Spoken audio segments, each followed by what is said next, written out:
Hello and welcome to the Wayward Skein podcast. It's rather late at night on a Saturday. It's Saturday, July 7th. I know I said I was going to podcast last week from Sault Ste. Marie, but honestly, we couldn't get on the hotel's Wi-Fi.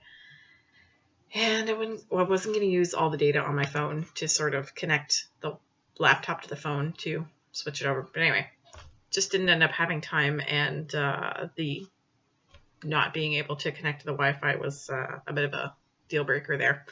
So as it turned out, we were insanely busy and we had a blast. It was so much fun. We went on the Agawa Canyon train, which is a train that leaves Sault Ste. Marie, goes 4 hours into the wilderness, goes out to the middle of nowhere to Agawa Canyon Park, drops you off for an hour and a half. So you can hike through the park. The park is only accessible by train. So all the staff come in by train. All the cleanup, the people who clean the place, who maintain the place, everything comes in by train. So it was actually pretty awesome. There are a couple of little houses, little cabins in the canyon where park staff live when they're there. And so it drops you off for an hour and a half. There's hiking trails all over the place. There's some gorgeous waterfalls you can go see. And then it's a 4-hour ride back to Sault Ste. Marie. So we actually had a really, really great time. We didn't do much exploring in the town because we literally arrived in time for dinner the first day, had dinner, went back to the hotel, crashed. I think we watched a little bit of one of the Star Wars movies. The second night, we get up super early to go out to the train, come back from the train, go to dinner, go to the hotel, crash out. Although there were some pretty awesome fireworks outside our hotel room. Because in Sault Ste. Marie, the fireworks for Canada Day are done in the farmers market, which was literally right next door to our hotel. So our window looked right out on where they were doing the fireworks. It was pretty neat. So, and Rob's taking pictures of something. I'm not sure what. So that's what we did last weekend, and that's why I didn't podcast. So here we are. You're taking pictures of me while I'm podcasting? Really? Rob's bored, apparently. He's actually packing up his suitcases to go home. But because I wanted to show you my finished object before he left with it tomorrow, that's why I'm podcasting late at night on a Saturday instead of spending a few minutes with him before we go to sleep. So I do, moving on, right on to knitting.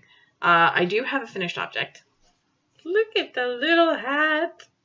I would have finished it before I podcasted 2 weeks ago, but I didn't have any DPNs with me, and I was not going to go out to buy size 8 DPNs yet again. So I waited until I got back to Ottawa, and I finished it in, I think, one evening. So this is the Barley hat. You see the garter panel there, and the rest is in stockinette. It's a free pattern, so I'm not really giving anything away. This is the baby size. It comes in baby, toddler, child, teen, and adult, I think. I'm not sure. But this is the baby size. It's the smallest one you can make. And it is adorable. Look at that teeny little hat. That's my fist in there. I thought about putting it on the cat, and then I figured that the cat would never forgive me. And really, who wants to give somebody a baby hat full of cat hair? So I didn't. So this is the Barley hat by Tin Can Knits. It is the cutest little thing. It's a super easy knit. This would be a great hat to learn. If you've never knit in the round, if you've never knit a hat, this would be a great pattern to learn with. And that's the object of their simple collection. It's a grouping of 8 patterns. And they're all named after grains. There's the flax, there's the harvest, there's the barley. You get it. So, this is a super cute little hat. I did this on the ribbing is done on size 6, 4mm needle, which is the US 6, and the rest of the hat is done on a 5mm needle, which is the US 8. So I got that done almost as soon as we got home to Ottawa. I think I got it done the next day. So because Rob is flying off with it tomorrow morning, I wanted to show it to you guys before it went. I still have a fair bit of yarn.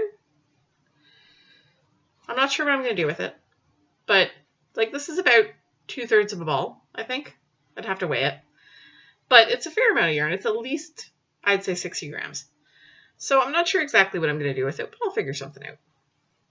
And it lives in my pretty little yarn bowl here with my musical notes all over it. Which Stanhope is the pottery studio where I get it, and it's got the little musical notes and the I don't remember what it's called in French in English. I only remember what it's called in French. So that key of G maybe, I don't remember, but I learned all my musical theory in French, so it's hard for me to switch languages back and forth.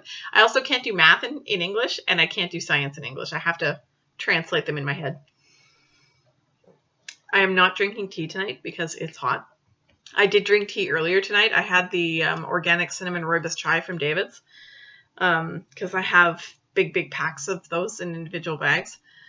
And so I keep some at my parents' house for when I want tea at their house. So that's what I had earlier tonight. But right now I'm drinking one of these. It is cherry pomegranate club soda. It's not sweetened. It is the best stuff. I love it. It's so good.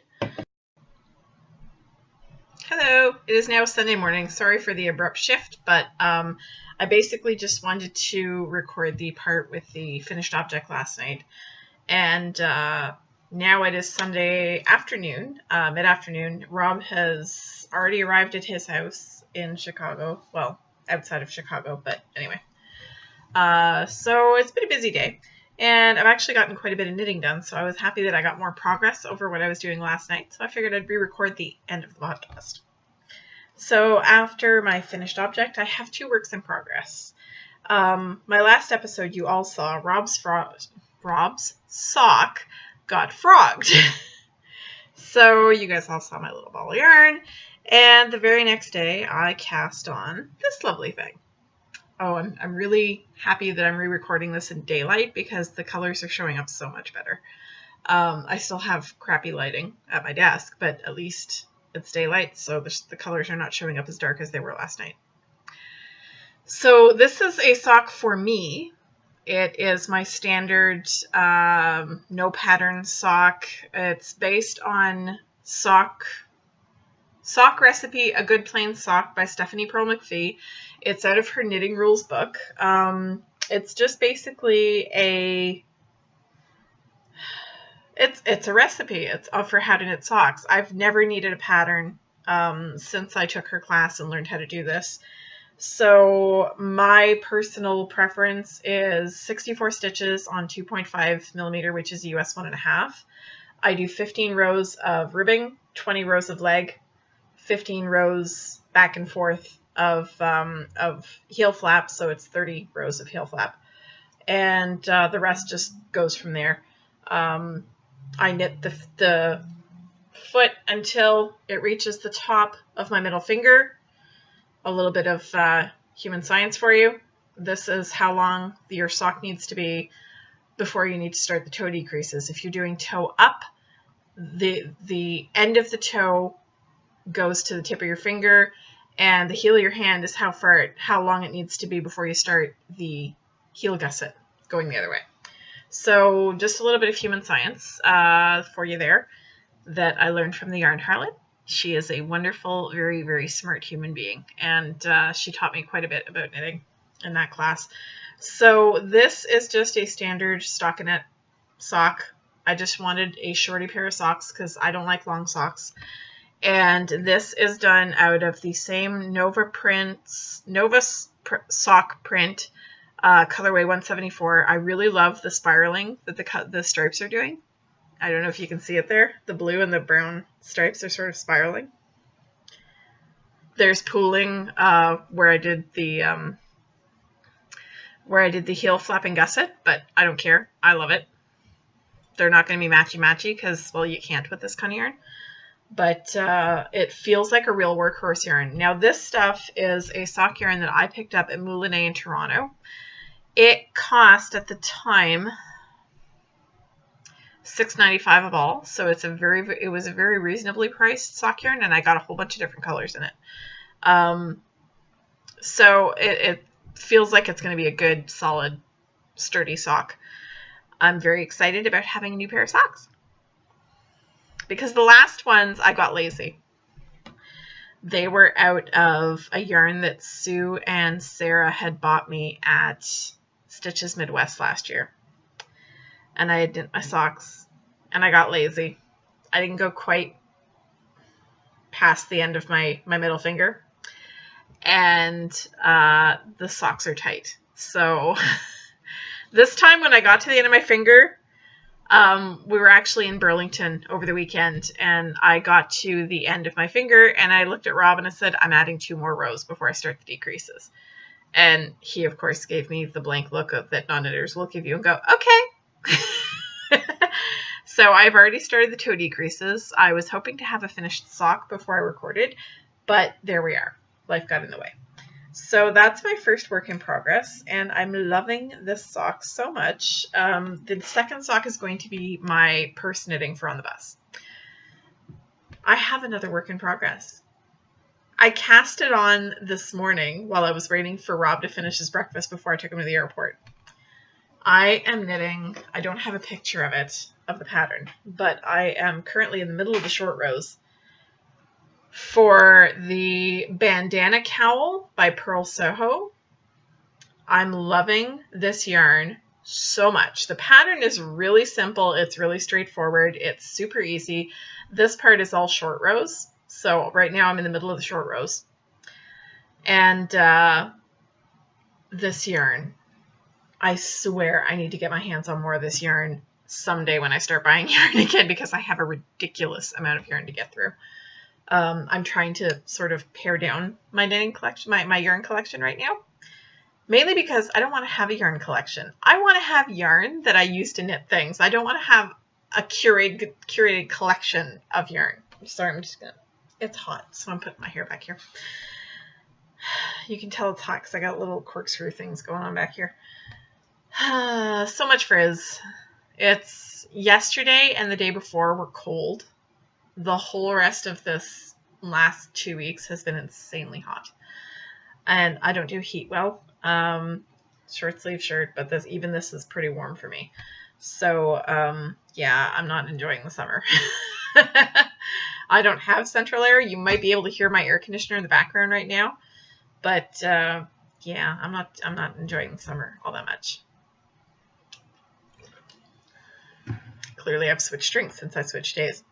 So yes, this Bandana Cowl is absolutely gorgeous. It's a free pattern. It's by Pearl Soho.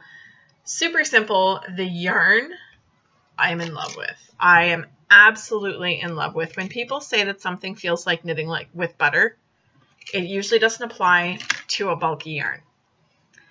This is absolutely amazing. Super soft, wonderful stuff. I love it so much. And now I bet you want me to tell you what it is. It is from Ancient Art Yarns. It's their Big Squeeze, which is 100% superwash merino. It's a bulky. And it is their, whoops, other way, Orange Tabby colorway. The tonals are super subtle. I don't know if you can, yeah, that is coming up perfectly. It's a little more orange than that, but obviously you're getting the bluish cast of the outside light coming through my curtains back there. But look at these tonals. Isn't that gorgeous? It's more orange. There we go. That's showing up properly. That's what it looks like. And this yarn is so lofty and squishy, and I want to get more of it. It was sent to us by Ancient Arts for review a while back, and honestly I didn't know what I was going to do with it because this was not the color I chose. This was the color Sue chose. But when it came, she looked at it and she looked at the other two and went, huh. So I traded her the one that I had chosen for this one, and I didn't want to just knit with it for the hell of it. I wanted to pick the perfect pattern for it, and I think I found it. So I'm loving the combination of yarn and pattern. And this yarn is just absolutely luxurious to knit with. It is so soft and lofty and fantastic, but has heft to it. Like, it has a weight. I'm loving it very, very much, and I will be looking for more. So that is my second work in progress, and that's being done on a 6mm needle, which is US 10. So unfortunately, I have not gotten to do any knitting. Not knitting. Of course I've been doing knitting. Rob's been driving a lot, so I've been knitting. We actually, over the weekend, drove down to Burlington, Vermont to do a little bit of shopping. And I think I shocked Rob a little bit because on the way back, we got stopped by the border guards because we had been shopping. And we had only been in the country for 8 hours. So, of course, they made us go inside and pay duty. And I was like, yep, no problem. Walked in, paid my duty, walked out. And he was like, and I was like, well, I was expecting that. I haven't been in the country 24 hours yet. This is why I don't do cross-border shopping as a general rule. But the store that we wanted to go to, we don't have here in Canada. So we went down to Burlington and we hung out with my friend Mandy and her husband Scott. And we had an absolute blast of a time. And so it was kind of funny because I had a burnt out headlight. And I knew I had a burnt out headlight. I realized it when we got back from Sault Ste. Marie on Tuesday. So I realized it the very first morning after we got back from Sault Ste. Marie because we went to the bank and I drove up to the window and, oh, hey, I only see one headlight. So we knew we had to replace the headlight and we just kept forgetting and kept forgetting and kept forgetting. And then it's 10 o'clock at night in Burlington and I have to drive home and I'm like, oh, it's dark. I'm going to get stopped.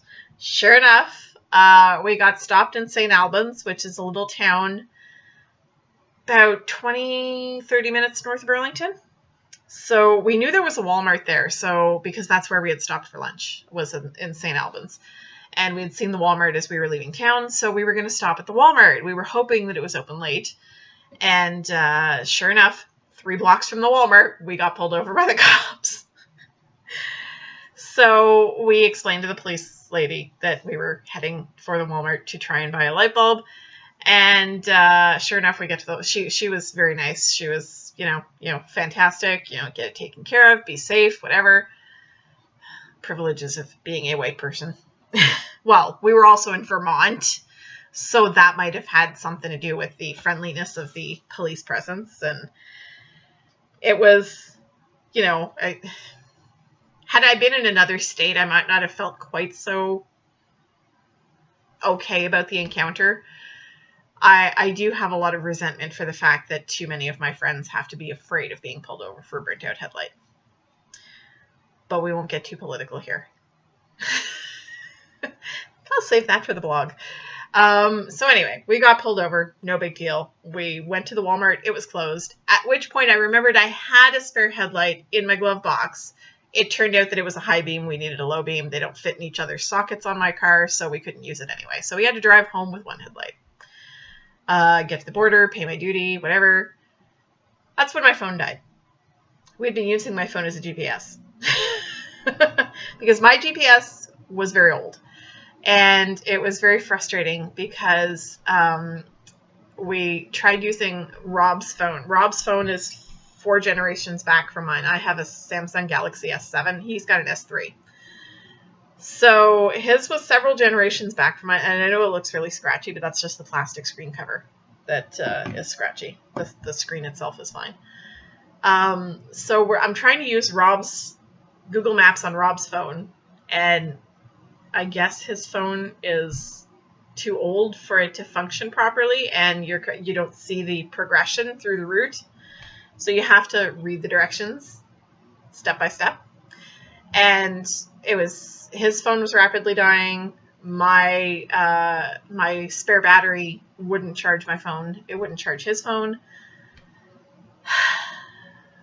Next morning, the first thing I did was order a Samsung car charger from Samsung. So I will not have this problem again. But basically, both our phones died, and we were forced to rely on my old GPS. My parents bought me this GPS. It's a Garmin. They bought it about 11 years ago, I guess, when I first got a car. So 11 years ago. And it served its time. It's been a really good little machine, but at this point, it's so slow and it's so out of date that it's a very expensive piece of I don't know, junk. It's not useful for much anymore. So we ended up getting very, very lost in Montreal for quite some time. We ended up on the far east side of the city. I live west of Montreal, 2 hours west of Montreal. So we ended up driving around and around and around and around and around. And he said, well, you know, we're trying to get to the 50, so just take any highway that says it's going north. Actually, I think he was driving at this point. So he takes a highway that says it's going north, and we end up further east of the city. He's like, why do these highways say they're going in one direction if they're going in another one? This is Montreal, and that's why I hate driving in that city. So we did finally manage to find the 50, and although we left Burlington, I think it was 10 o'clock when we left Burlington, we got home around 3:30 in the morning.